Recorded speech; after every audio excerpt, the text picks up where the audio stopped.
Welcome to another episode of Nerd Stock Talk.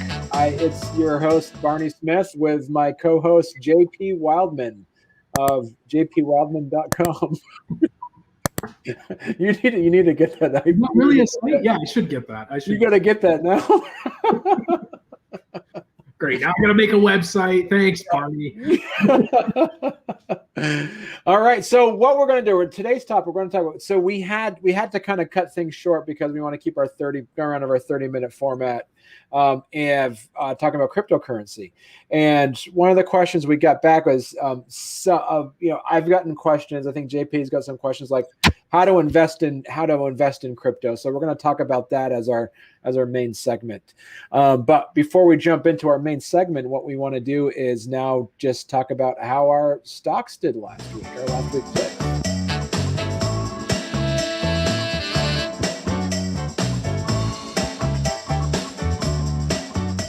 So finally, after weeks, JP has now picked the better stocks that did. It was a tough fight. I'm a little tired from struggling, but I held in there and persevered, and here I am. I'm pulled on top of the win. Right. So now we're looking at 3 months of your long thing. So 3 months here. Canoo. Minus 48. So, but Canoo is suffering from heavy shorting by hedge funds right now. It is one of the most shorted stocks. So this is not unexpected, and I really think with any good news, Canoo is bouncing back 150% or higher, 7,000% to the moon. You're going to the moon. It's going to the moon. So if you had the extra funds, like this isn't financial aids, but if you had the extra funds, would you buy this dip right now? Yeah. If I wasn't buried in calls that I've sold on Canoo, yeah, I would.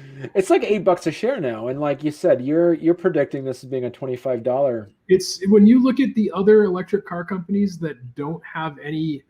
Nikola, for instance, that was touted as a Tesla competitor. The market cap on Nikola was 5 times what Canoo's market cap is, and Nikola didn't have a product. They didn't have a prototype. They didn't have anything. Canoo has all those things in place, and they're 1 year away from having a product hit the market. So I definitely think they're $20, $25 a share easy. Yeah, I'm sitting on some of those shares, so I'm just hoping you're right on this. So we'll and in your pick for last week, American Battery Metals Corp, that went up a lot. Yeah, it went up a lot. So yeah, and that one there. So for some reason you can't get it on Robinhood. Why can't I buy that stock on Robinhood? There is a lot of stocks you can't buy on Robinhood. You can buy it on Webull. Really? Okay. Yeah. Robinhood you're stuck with the stocks, the shares that Citadel acts as a broker for. So it's one of those things. There's a lot of penny stocks that you just are not available because Citadel is not a broker for it. That's too bad. But yeah, congratulations, man. Your last week's pick up 27%. Good job. Yeah. It feels good after losing so much money. So I get minus is my long one, Tencent. So we're looking at 3 months out. So minus 16%, not too bad. Viacom, as I say, that went down. I think you said that was one of the shorted stocks, I believe. And it shot up. As I say, Viacom is down to around $41 a share. It went up as high as $90 or so a share. And that was the immediate release of Paramount Plus when that came out. And Viacom's got a lot. So it pretty much has a lot of diversified. There's a lot of diversity that you can use with that. Like it has a lot of different things it's doing. So yeah, so the 52-week high was $101 per share. And now it's down to it's around $41 a share right now. So I'm excited. I'm excited to see it get back. I don't think it's gonna. I predicted it was going to be $100 share when I first started buying into it, but I didn't know it was going to be $100 share a week after I said it was going to, and then it collapsed completely down. So yeah, it's been a hard week for some of those high growth stocks for sure. Hard month or 3. Yeah. And so let's talk about, before we jump into, I'm just kind of curious. So maybe what we should do is talk about the prediction of Biden's plan. What he has on there is, you showed a list in our Nerd Stock Talk chat of different thing, and this is kind of what you're looking at with American, and we'll talk about what you have with your So my investment portfolio right now is sort of built around what I'll call the new Green Deal, whatever you want to call that. I think we're really at a transformative point where whether or not it happens in the United States, certainly around the rest of the world is there, where green energy and green technologies are going to supplant fossil fuels. Right. The entire market cap that is fossil fuels is going to be poured into green energy stocks, whether it's electric cars or lithium mining or anything you can think of that has anything to do with producing green energy or green transportation. Those sectors, those stocks are going to soar. So that's what I built my portfolio on, just anticipating that hyper growth, hopefully. So the new Green Deal sort of that fell by the wayside, or at least hasn't really gone anywhere. It sounds like Republicans would do anything they can to stop it. So now we've got this infrastructure bill, which if you look at it really closely, it looks a lot like the new Green Deal. A lot of initiatives in there that are sort of from the new Green Deal. I think it's something that, repairing our infrastructure is something I think Republicans can get behind. It looks like this is going to pass.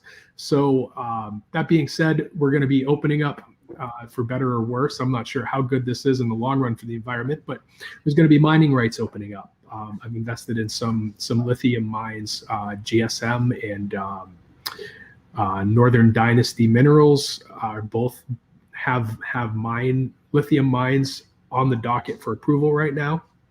It's looking like if the infrastructure bill passes, the regulations on mining lithium are going to be lifted a little bit so that the United States can have its own sustainable supply of lithium, which it currently doesn't have.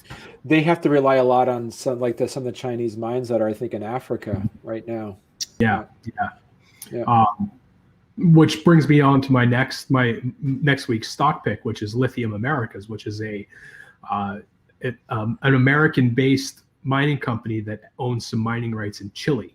The largest, I believe, mines in the Americas are largest lithium mines. And so that one, once this really starts taking off and we're not producing any gas-powered cars anymore and every car needs a battery, that stock's gonna really sail, I think. Yeah, be making sure that there's a level of self-sufficiency that we can have, and that's, as you say, looking at these stocks, these companies for this Green New Deal aspects that to take advantage of, because as I say, the stock market is future oriented. It's not reactive, it's proactive. It looks at what they can do, and we can share some of that information. Probably maybe next week we can make that be our topic as we talk about some of those potential Green New Deal stocks or something. Yeah. Sounds like cool. A plan to me. All right, let's just jump into tonight's topic.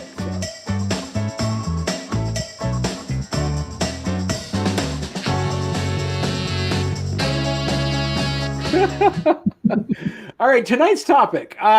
So JP, we had to cut short the topic last week when we want to ask about, we talked about crypto. How do you invest in crypto? Yeah, well, you said the topic was crypto, but you didn't really specify. Right. I don't know if cutting short is the right term we used. I think we went over. But I never did get around to talking about how to actually invest in crypto. Right.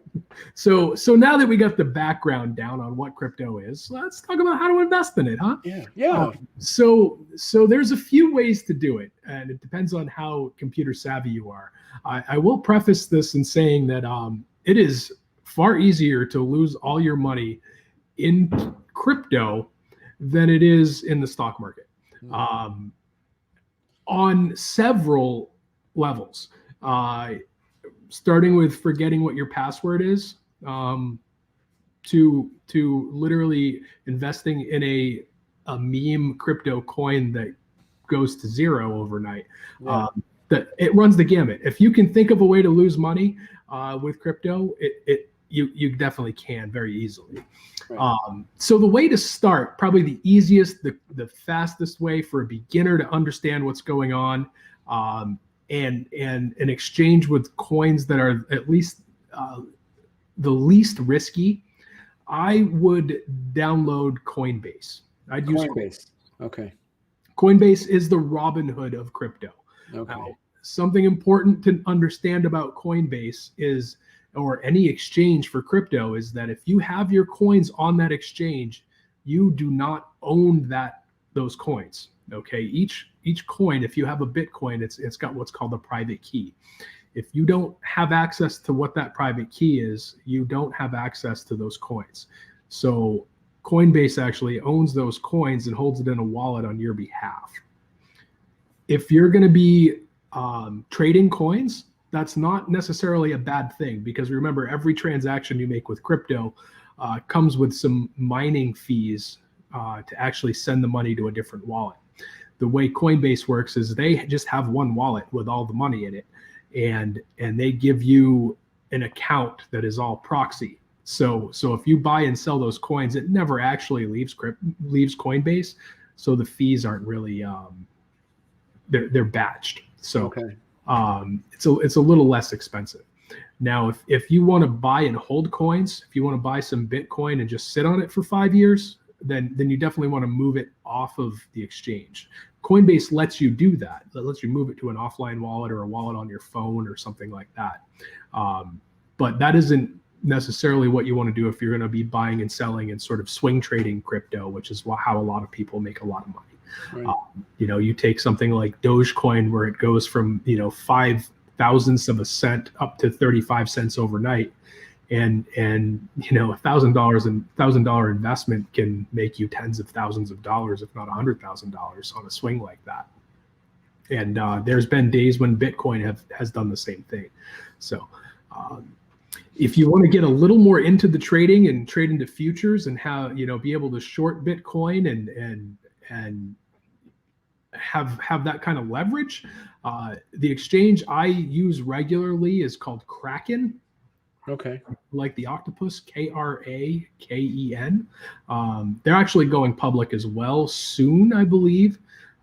They have done me well. Coinbase has a little bit of a reputation for not being very customer service oriented, and they are super into security though, which is also detrimental, because if you forget your password or you can't verify your account for whatever reason, getting your account verified so you can get to your funds can be tough.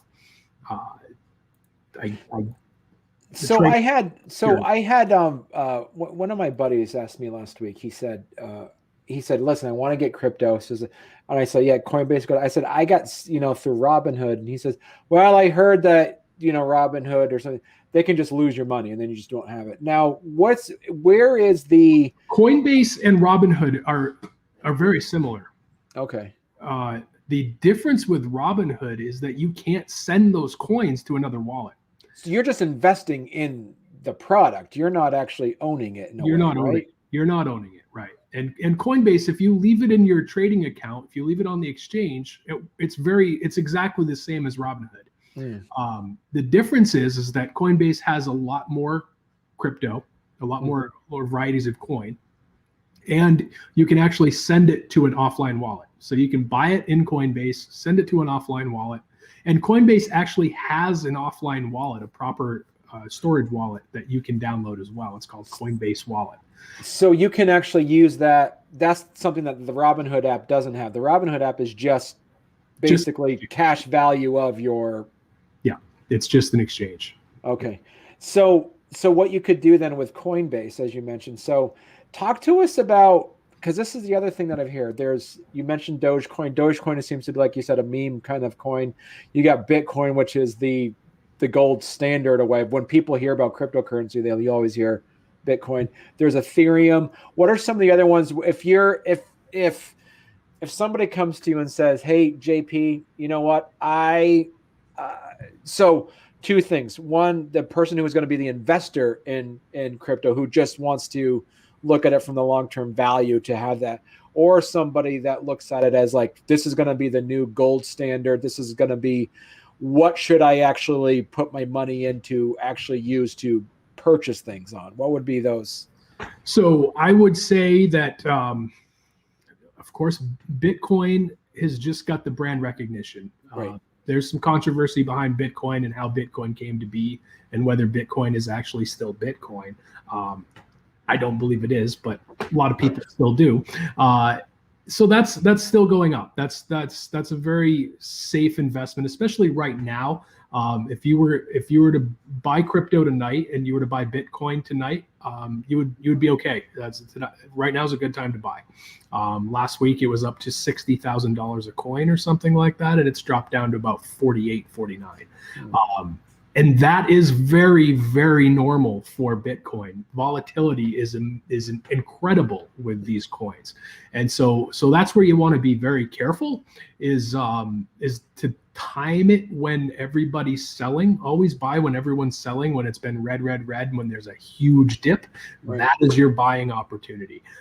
It's hard to think about. A lot of people will. I can't tell you how many people have said to me, "Hey, guess what? I bought crypto today." And I know that this is like, these are all-time highs. It's like everyone I know that has gotten into crypto, they hear about how high it's gone and they want to get in. They've got that fear of missing out. Right. And they buy at the top and then they lose a bunch of money. The good news is with crypto is that, at least if you're choosing the right coins, is that it's going up. It's in exponential growth phase right now. So you just gotta wait. So what are some of the coins what are some of the cryptos that you see that are probably in its quote unquote infancy that you're thinking about probably putting some money into right now? Right now, I personally am focused on Bitcoin Cash. Okay. Bitcoin Cash was a fork that happened back in 2017. Basically, a group of miners, following the white paper that Satoshi Nakamoto put out when he dropped Bitcoin, said that the transaction block sizes should increase as the network grows. Half the miners liked the fact that the block sizes were very small and couldn't fit many transactions, because that meant the fees to transact Bitcoin were very high. So half those guys went off with Bitcoin. The other half went off with Bitcoin Cash. It's super fast. The blocks are huge, and the transactions are very cheap. Right now, to send $25 in Bitcoin, it costs about $25. Right. With Bitcoin Cash, you could send $1 million and it'll cost you about 3 cents. Right. So Bitcoin Cash is the real Bitcoin, and it's extremely undervalued right now. It's trading at about $700 a coin, and I think the fair market value is around 3,000. So it has not seen that exponential growth yet that a lot of other coins have. If you look, every coin sort of follows the Bitcoin trend, and Bitcoin's graph kind of looks like a hockey stick right now. Bitcoin Cash has not seen that. They've had a really linear. It's the least volatile crypto, I think, out there going right now. So Bitcoin Cash, I think Ethereum has a lot of potential, not so much as a currency, but for other uses, for contracts, for possibly even gift card applications for stores, for markets. And then there's Litecoin, which is another good one that I think has got some solid footing. That the 3 or 4 originals, they've had a lot more time to upgrade and perfect their game. So what would you consider the Bitcoin's Coca-Cola? Who's their Pepsi? Who's like their biggest competitor? Is it Ethereum? I hear a lot about Ethereum. Probably. Yeah. In terms of, but it's not a competitor. It's a different use case.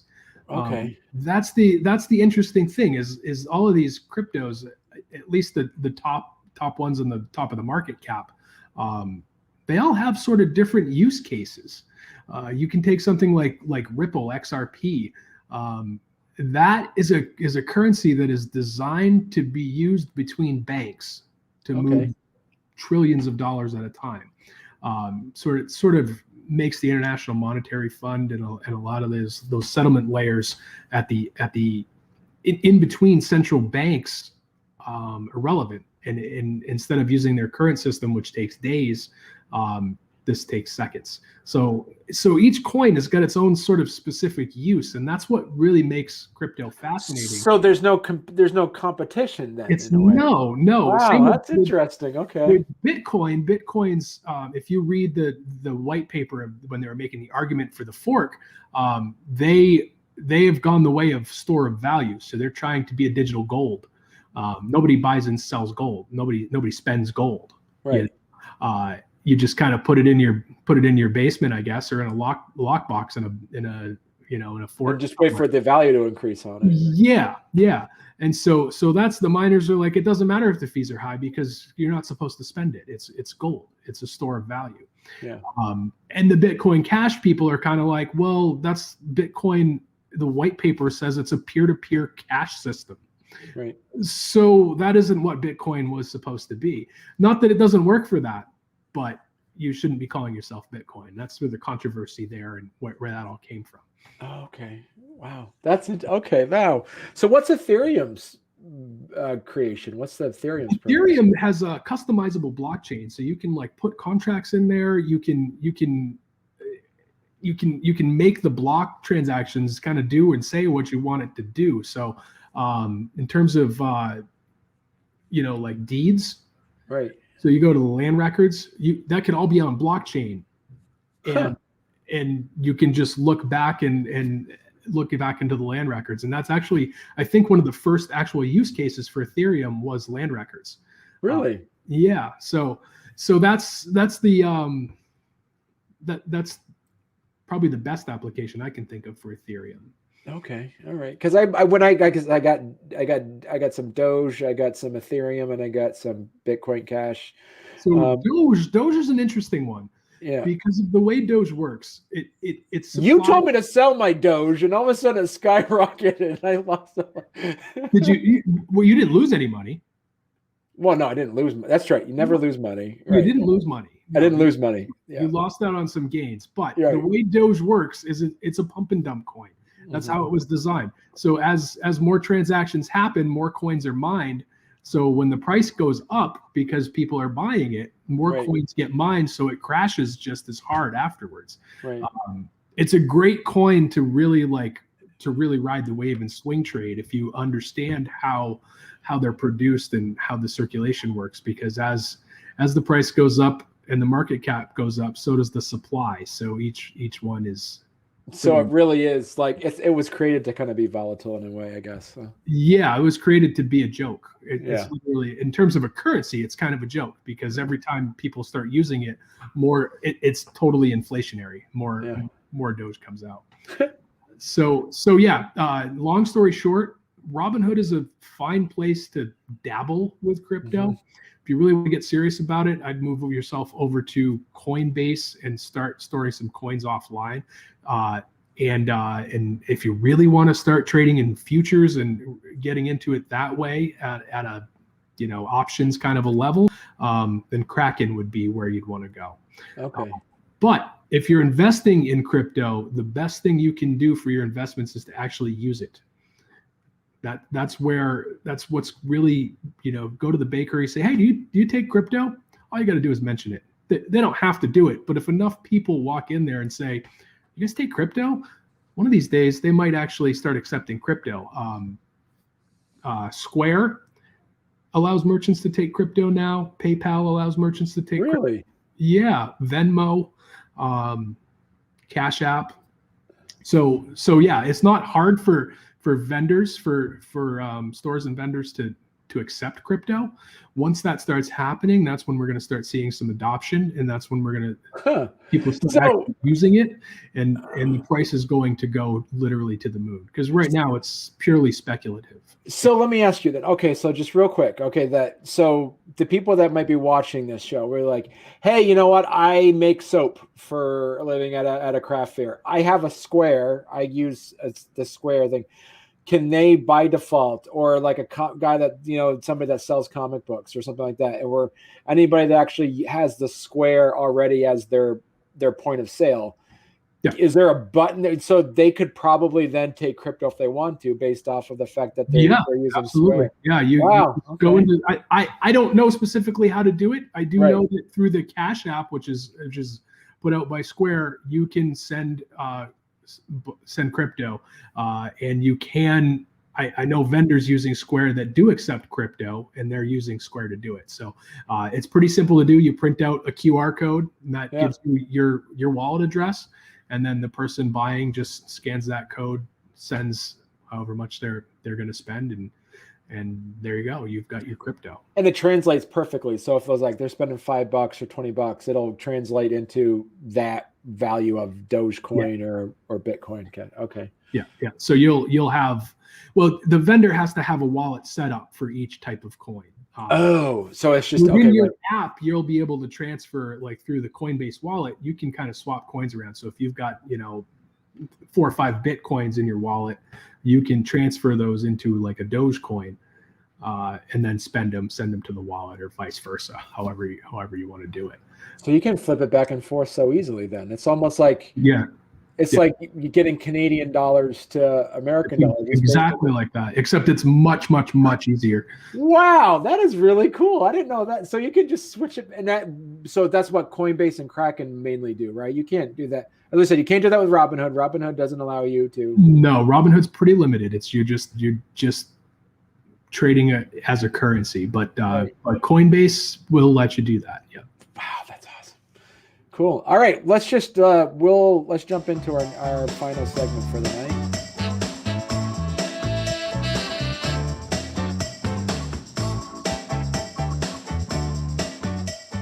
All right, I'm holding tight to Viacom. It went up a little bit this week. I am invested in this, and I am hope upon hope that it's gonna get back up. It's got to get back up. But JP, talking about what we talked about at the start of the show, you are looking at, this is one of your Green New Deal stocks here, huh? Yeah, Lithium Americas. I think it had a high of like $22 or $23, 52-week high. It's about 13 or 14 right now. I think it's definitely going there. I mean, don't get me wrong, I'm still watching Canoo because I have to.